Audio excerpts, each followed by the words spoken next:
વિસાવદરમાં કોંગ્રેસ દ્વારા સ્વાભિમાન સંમેલન તેમજ મધ્યસ્થ ચૂંટણી કાર્યાલયનું ઉદ્ઘાટન કરવામાં આવ્યું હતું। વિસાવદર વિધાનસભાની ચૂંટણીની તૈયારીના ભાગરૂપે કોંગ્રેસ દ્વારા સ્વાભિમાન સંમેલન તેમજ પેટા ચૂંટણીના મધ્યસ્થ ચૂંટણી કાર્યાલયનું ઓપનિંગ ગુજરાત કોંગ્રેસના પ્રમુખ શક્તિસિંહ ગોહિલ તેમજ અમિત ચાવડા, પરેશ ધાનાણી તેમજ ઇન્દ્રનીલ રાજ્યગુરુ દ્વારા કાર્યાલયનું ઓપનિંગ કરવામાં આવ્યું હતું। કોંગ્રેસના સ્વાભિમાન સંમેલનમાં શક્તિસિંહ ગોહિલ દ્વારા ભાજપ તેમજ આમ આદમી પાર્ટી ઉપર તીખા પ્રહાર કર્યા હતા અને જણાવેલ હતું કે ગુજરાતની જનતા ક્યારેય ત્રીજા પક્ષને સ્વીકારશે નહીં। ભાજપના ભ્રષ્ટ શાસન અને અહંકાર તોડવાનો થયો છે, ત્યારે કોંગ્રેસ સકારાત્મક મુદ્દાઓ સાથે લોકો પાસે જશે અને મતદારો કોંગ્રેસને વિજય અપાવશે તેવો વિશ્વાસ વ્યક્ત કર્યો હતો। આ તકે કોંગ્રેસ અગ્રણી અમિત ચાવડા દ્વારા જણાવ્યું હતું કે વિસાવદરના મતદારો ક્યારે આયાતી ઉમેદવાર સ્વીકારશે નહીં અને કોંગ્રેસને વિજય બનાવશે। ત્યારે પરેશ ધાનાણી દ્વારા જણાવ્યું હતું કે પેટા ચૂંટણીમાં કોંગ્રેસને વિજય બનાવશું તો ગાંધીનગરમાં સહકાર નહીં પણ બદલે ગુજરાત માટે નવી દિશા નક્કી કરશે તેવું જણાવ્યું હતું। આ તકે ભાજપ બક્ષી પંચ મોરચાના પ્રમુખ દ્વારા ભાજપને રામ રામ કરીને કોંગ્રેસનો ખેસ ધારણ કર્યો હતો। ત્યારે કોંગ્રેસના ભરત વિરડિયા, કરશન વડદોરિયા, નીતિન રાણપરિયા, કોંગ્રેસના કાલસારી સીટના જિલ્લા પંચાયતના સભ્ય ચંદ્રિકાબેન વાડદોરિયા સહિત દ્વારા કોંગ્રેસને મત આપી જીતાડવાની અપીલ કરી હતી। જેકેએસ ન્યૂઝ ગુજરાતી સાથે હરીશ મહેતા, વિસાવદર। વિસાવદરના વાલા તમામ સજ્જનો, સન્નારીઓ અને યુવાન સાથીઓનો ખૂબ હૃદયપૂર્વક આભાર માનું।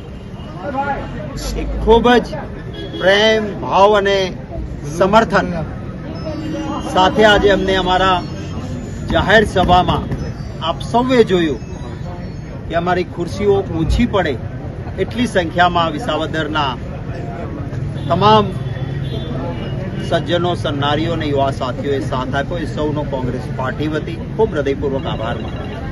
લોકશાહીની આ જ મજા છે કે આખરે જનતા જનાર્દન એ સૌથી મહાન છે અને આપણા બંધારણ મુજબ જન આદેશ એ જ સર્વોપરી છે। ત્યારે આજે અમારા મધ્યસ્થ કાર્યાલયનું પણ ઉદ્ઘાટન કર્યું છે। હું આભાર માનીશ ટિકિટ ઈચ્છતા કોંગ્રેસના વિસાવદરના તમામ આગેવાનોએ આજે મંચ પર આવીને એક અવાજે કહ્યું કે આવતીકાલે હાઈકમાન્ડ જેને પણ આદેશ આપશે એના સાથે અમે અડીખમ રીતે ચૂંટણીમાં સમર્થન આપીને કોંગ્રેસને વિજયી બનાવીશું। માટે અમારા તમામ નેતાઓનો પણ આભાર માનું છું। અમારા પ્રભારીશ્રીઓ અને આગેવાનો સતત અહીંયા રહ્યા। ગઈકાલે માનનીય અમિતભાઈ અને હું કડી ખાતે પણ ગયા હતા અને કડીમાં પણ આવો જ પ્રેમ અને આશીર્વાદ મળ્યા છે। બંને બેઠકો પર કોંગ્રેસ પક્ષ એક સકારાત્મક એજન્ડા સાથે મજબૂતીથી ચૂંટણી લડશે અને લોકોના આશીર્વાદ મળશે અને વિજય મળશે। Thank you.